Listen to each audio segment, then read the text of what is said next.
शं वरुणः शन्नो भवत्पर्यमा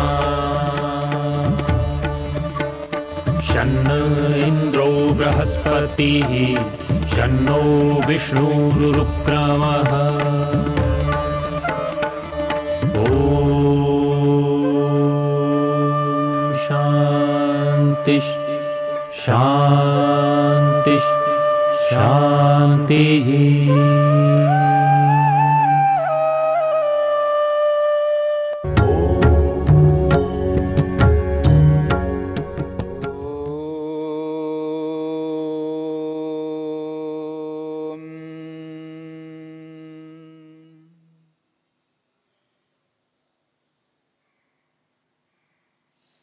जप की विधि को लेकर के हमने विचार किया।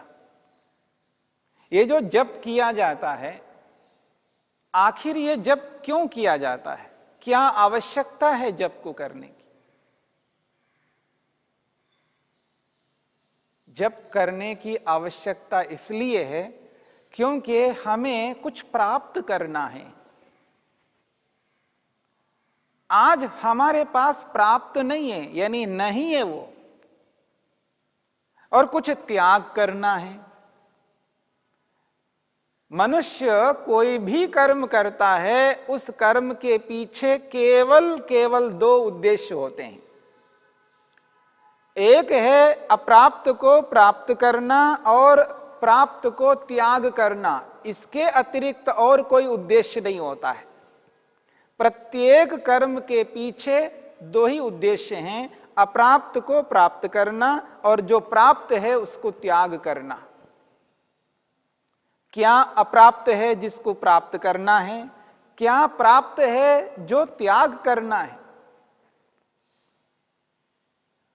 सुख नहीं है, आत्मा के पास सुख नहीं है, इसलिए तो सुख चाहता है। आनंद नहीं है, आनंद कहो सुख कहो एक ही बात है। ये जो आनंद है, ये आनंद सुख ही है और सुख आनंद ही है। आनंद कहो और सुख कहो, ये दोनों पर्यायवाची शब्द है। संसार के सुख को सुख भी कह सकते हैं और आनंद भी कह सकते हैं, और ईश्वरीय आनंद को सुख भी कह सकते हैं और आनंद भी कह सकते हैं। ऐसा ऋषियों का कथन है। महर्षि स्वामी दयानंद सरस्वती जी ने अपने ग्रंथों में वेद के भाष्य से लेकर के छोटे से छोटे ग्रंथ तक उन्होंने बहुत कुछ लिखा है, और उनका ये अभिप्राय है सुख कहो और आनंद कहो एक ही बात है। ये पर्यायवाची शब्द है। इसलिए महर्षि स्वामी दयानंद सरस्वती जी ने ईश्वरीय आनंद को सुख शब्द से भी कहा है और सांसारिक सुख को आनंद शब्द से भी कहा है। इसलिए शब्द अलग अलग हो सकते हैं, अर्थ तो एक ही है। इसलिए सुख कहो आनंद कहो एक ही बात है। आत्मा ऐसा सुख चाहता है, ऐसा सुख चाहता है जिससे पूर्ण तृप्त हो जाए। ऐसा सुख अप्राप्त है। ऐसे अप्राप्त सुख आनंद को प्राप्त करने के लिए कर्म करता है। और प्राप्त जो है दुख है। बहुत सारे दुख है, हमें बहुत दुखी होते रहते हैं, संतप्त होते रहते हैं, क्लेशित होते रहते हैं, भयभीत होते रहते हैं। परतंत्रता की अनुभूति हो रही होती है। परतंत्रता अपने आप में बहुत बड़ा दुख है। भय अपने आप में एक बहुत बड़ा दुख है। क्लेश अपने आप में बहुत बड़े दुख हैं। पीड़ा कहो, क्लेश कहो, परतंत्रता कहो, भय कहो, परेशानी कहो, समस्या कहो, बाधा कहो, ये सब दुख ही दुख है। और ये जो दुख प्राप्त है, इन दुखों को त्याग करना चाहते हैं, और इसी के लिए हमारा प्रयास होता है। प्रातःकाल उठने से लेकर के सायंकाल रात्रि तक, जब तक निद्रा नहीं लेते हैं, तब तक जो कोई भी कर्म हम करते हैं, उस कर्म मात्र का उद्देश्य यही है, अप्राप्त सुख को प्राप्त करना और प्राप्त दुख को दूर करना। और दुनिया का सर्वोत्कृष्ट कर्म यदि कोई है तो वो जप है। सर्वोत्कृष्ट कर्म, इससे उत्कृष्ट कर्म नहीं हो सकता। इस उत्कृष्ट कर्म का फल उत्कृष्ट होता है। तो जप का परिणाम क्या है, उसका फल क्या है? तो महर्षि पतंजलि कहते हैं ततः प्रत्यक चेतनाधिगमा। उस जप से प्रत्यक चेतनाधिगमा, प्रत्यक चेतन का अर्थ होता है अंतरात्मा। अंतरात्मा अधिगमा प्राप्त हो जाती है, अंतरात्मा की प्राप्ति हो जाती है, यानी अंतरात्मा की सिद्धि होती है, या यूं कहिए अंतरात्मा का साक्षात्कार होता है, अंतरात्मा का दर्शन होता है। अब ये अंतरात्मा कौन है? अंतरात्मा ये कौन है? अंतरात्मा है तो कोई बाह्य आत्मा भी है। यहां अंतरात्मा का अर्थ है जो अंतर्यामी रूप से रहता है। अंतर्यामी को अंतरात्मा से कहा गया है। प्रत्यक चेतना का अर्थ है अंतरात्मा, और अंतरात्मा का अर्थ है अंतर्यामी, और अंतर्यामी कहते हैं ईश्वर को। ईश्वर को अंतर्यामी कहते हैं, ईश्वर को ही प्रत्यक चेतन कहते हैं। तो अंतर्यामी इसलिए है क्योंकि परमेश्वर सर्वत्र विद्यमान है, कण कण में विराजमान है। ऐसा कोई स्थान नहीं है जहां परमेश्वर ना हो। वो अंदर भी है, बाहर भी है, तो आत्मा के अंदर भी है। समझने का प्रयत्न करना। परमेश्वर सर्वत्र विद्यमान है तो आत्मा में भी है। उपनिषदकार ने कहा है आत्मने तिष्ठन, आत्मा में रहता हुआ आत्मा से अलग है। अंतरो आत्मा शब्द का प्रयोग किया है। उपनिषदकार ने आत्मा में रह करके भी आत्मा से अंतरः भिन्न है, इसलिए उसको अंतर्यामी कहा, प्रत्यक चेतना शब्द से कहा है। जो परमेश्वर है सर्वत्र विद्यमान है, मुझ आत्मा में भी विद्यमान है, मुझ आत्मा में भी विद्यमान है। प्रत्यक चेतना अधिगमा, अंतरात्मा का दर्शन होता है, यानी ईश्वर का दर्शन होता है। जप का परिणाम बताया जा रहा है, उस जप से ईश्वर का दर्शन होता है, अंतर्यामी प्रभु का साक्षात्कार होता है। और अगली बात कहिए, अपि अंतराय अभावश्च। अपि शब्द भी जोड़ा है, फिर अंतराय अभावश्च चकार भी जोड़ा है। चकार का अर्थ अलग है और यहां अपि का अर्थ अलग है। अपि का अर्थ हिंदी में होता है भी। प्रत्यक चेतनाधिगमा अपि, अंतरात्मा का दर्शन, अंतरात्मा का दर्शन होता है, और अपि से जीवात्मा का भी दर्शन होता है। परमात्मा का दर्शन तो होता ही होता है जप करने से, और स्वयं का, खुद का, जीवात्मा का, मैं का, अहम का भी दर्शन होता है। इसलिए महर्षि वेदव्यास ने इस सूत्र की व्याख्या करते हुए स्पष्ट निर्देश किया है, लिखा है, स्वरूप दर्शनम अपि अस्य भवति। स्वरूप दर्शनम अपि अस्य भवति। अस्य कस्य? इसका किसका? जीवात्मा का, योगाभ्यासी का। स्वरूप दर्शनम अपि अस्य भवति। महर्षि वेदव्यास कहते हैं परमात्मा का दर्शन तो होता ही होता है, जीवात्मा का दर्शन भी होता है। यानी दो सिद्धियां बताई जा रही यहां पर, एक ईश्वर की सिद्धि और एक आत्मा की सिद्धि, यानी आत्मा का दर्शन और परमात्मा का दर्शन। जप का परिणाम है, जप का फल है जीवात्मा का दर्शन और परमात्मा का दर्शन होता है। बहुत विशेष बात है। अपि शब्द से जीवात्मा का ग्रहण किया है और प्रत्येक चेतना शब्द से परमात्मा का ग्रहण किया है। ततः तज्जपस तदर्थ भावनम, ततः उस जप से प्रत्येक चेतनाधिगम अंतरात्मा का, अंतर्यामी परमात्मा का दर्शन होता है। अपि से कहते हैं जीवात्मा का भी होता है। ये दो सिद्धियां हैं। तीसरी सिद्धि अंतराय अभावश्च, च का मतलब और अंतरायों का भी अभाव होता है, या यूं कहिए और अंतरायों का अभाव होता है।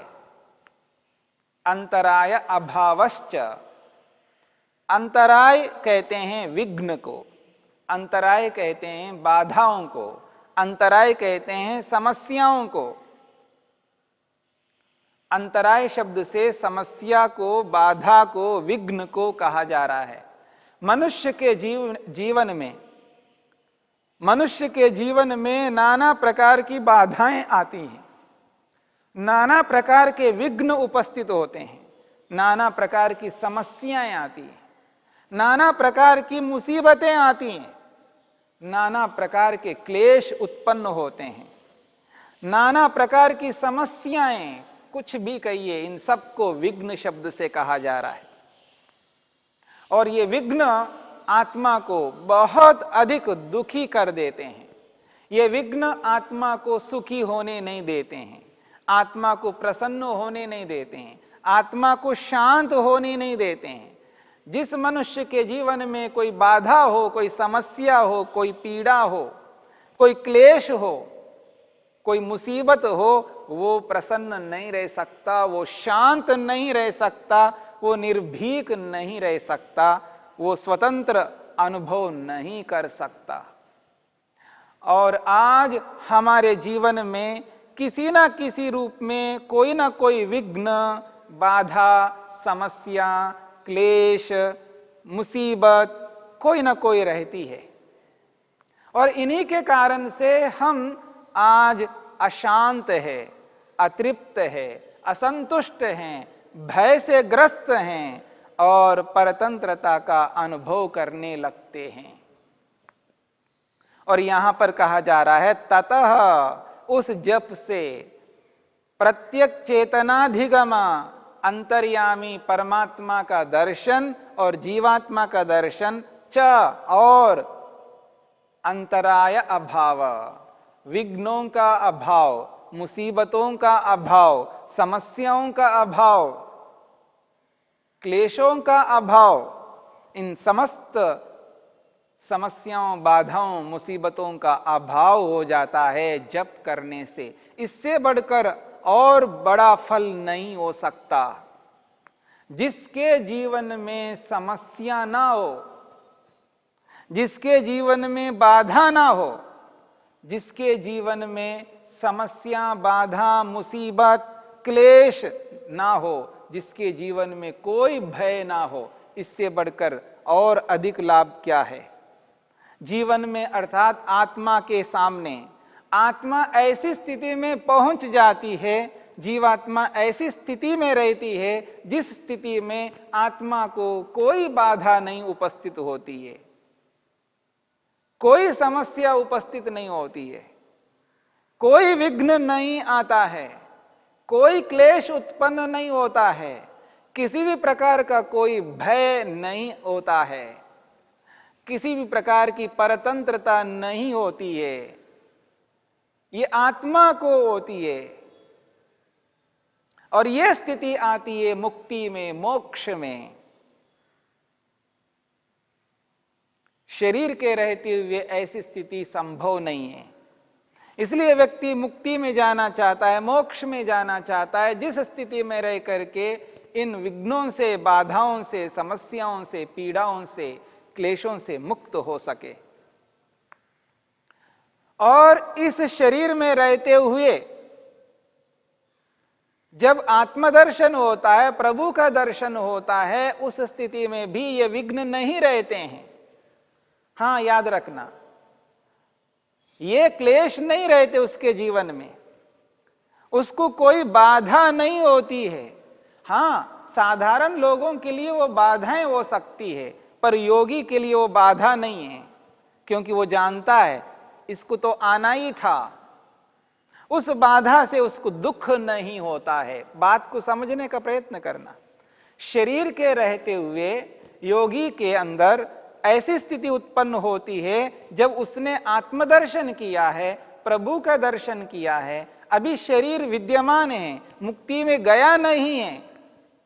शरीर में रहते हुए भी उसके सामने कोई भी बाधा आ जाए, उसको बाधा अनुभव नहीं करता, उसे दुखी नहीं होता, क्लेशित नहीं होता है, क्योंकि उसे पता है इसको तो आना ही है। उदाहरण के लिए शरीर कट गया, उसको समस्या नहीं होती है, उपचार करवाता है, दुखी बिल्कुल नहीं होता है, अपने कार्यों को उसी रूप में करता है हाथ कटने से पहले जैसे कर रहा था। उस हाथ से वैसा कर्म नहीं कर पाएगा, लेकिन जो दूसरे कर्म करता है वो उन कर्मों को करता रहता है। कभी ये फील नहीं होता है, कभी ये एहसास नहीं करता है कि क्या करूं, मेरा हाथ कट गया है, अब मैं कुछ नहीं कर सकता। किसी भी प्रकार का क्लेश उसको नहीं होता है, किसी भी प्रकार का दुख उसको नहीं होता है। कोई भी मुसीबत समस्या उसके सामने आ जाती है, सबका समाधान आसानी से कर देता है। उसको समस्या नहीं मानता है, उसको बाधा नहीं मानता है, और उन सब का समाधान करता हुआ सदा तृप्त रहता है। शरीर में रहता हुआ तृप्त रहता है, संतुष्ट रहता है, डरता किसी से भी नहीं, किसी से भी किसी भी रूप में नहीं डरता। कोई भी परिस्थिति उपस्थित हो जाए, सभी परिस्थितियों का सामना करता है, डरता कभी नहीं है, निर्भय हो जाता है। इसलिए कहा जा रहा है ततः प्रत्यक चेतनाधिगमा। उस जप का परिणाम, उसका लाभ यह है अंतरात्मा का, प्रत्यक चेतन का, अंतर्यामी प्रभु का दर्शन हो जाता है, और स्वयं का, आत्मा का, जीव का भी दर्शन हो जाता है, और समस्त विघ्नों का समाधान हो जाता है।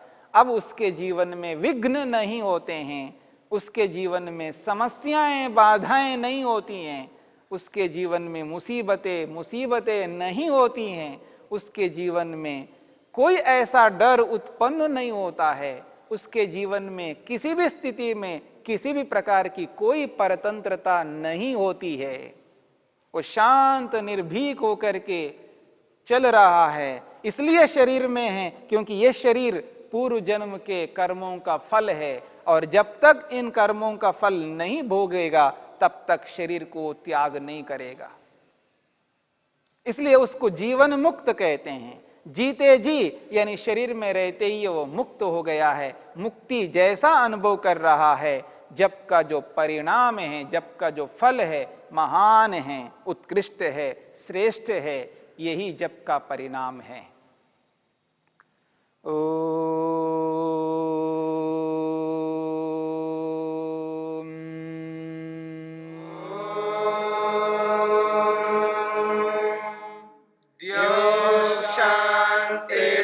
शांतिरंतरिक्षं शांतिर्पृथिवी शांतिरापः शांतिरोषधयः